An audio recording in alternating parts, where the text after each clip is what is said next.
Baghdad میں ایک بہت ہی گنہگار انسان تھا، لیکن اس کی ماں بہت صالح تھی۔ اس شخص سے جب بھی کبھی گناہ ہوتا تو وہ اس گناہ کو ایک کتاب میں لکھ لیتا تھا۔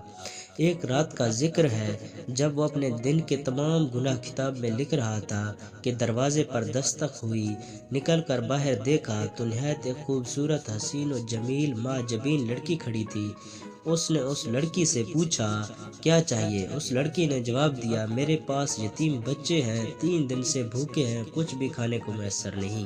اچھا اندر چلی آؤ۔ اس شخص نے اس لڑکی کو گھر کے اندر بلایا اور دروازہ بند کر دیا، کیونکہ اس عورت کو دیکھ کر اس شخص کی نیت خراب ہو گئی۔ وہ عورت جان گئی کہ اس بندے کی نیت خراب ہو گئی ہے، کہ اس کے جی میں اب برائی آئی ہے۔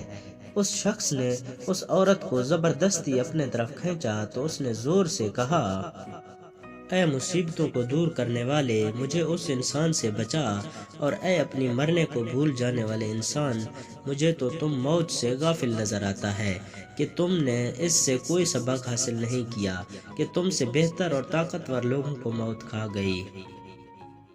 ان کو بھی اس دنیا سے سوائے تھوڑی سی روزی اور کپڑے کے کچھ بھی نہ نصیب ہوا، اور جو منزلیں اور بڑے بڑے گھر انہوں نے آباد کیے وہ بھی خالی رہ گئے، اور تم خود بھی کل یا اگلے روز تنہا قبرستان میں جا گزین ہو کر ان کی ہمسائیگی میں چلے جاؤ گے۔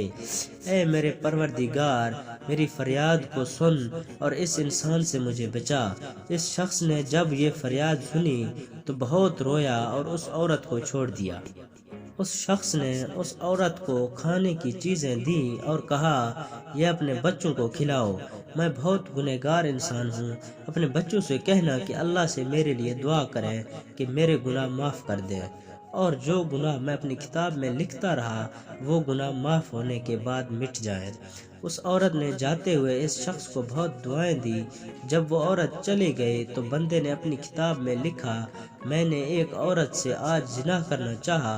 کتاب کھولنے بیٹھ گیا، جیسے ہی اس نے پہلا صفحہ کھولا تو اس پر کچھ لکھا ہی نہیں تھا۔ تمام کتاب چھان ماری، لیکن گناہوں کا تمام ریکارڈ کتاب سے پاک ہو چکا تھا۔ اس شخص نے اللہ کا شکر ادا کیا اور ماں کے پاس چلا گیا۔ ماں کو کہا کہ اس کے گناہ معاف ہو گئے ہیں، کیونکہ میں نے اللہ پاک سے ایک عورت کے ہاتھ پر صلح کر لی۔ اس کے بعد اس نے وضو کیا اور نماز پڑھی اور دعا کی، اے رحمان، جیسے آپ نے میرے گناہ مٹا دیے، اب مجھے اپنے پاس بلا لیں۔ یہ کہہ کر سجدہ کیا۔ ماں نے جب دیکھا کہ سجدہ طویل ہو گیا تو اس کو حرکت دی، دیکھا کہ روح پرواز کر چکی ہے اور اس کا انتقال ہو چکا ہے۔ جزاک اللہ۔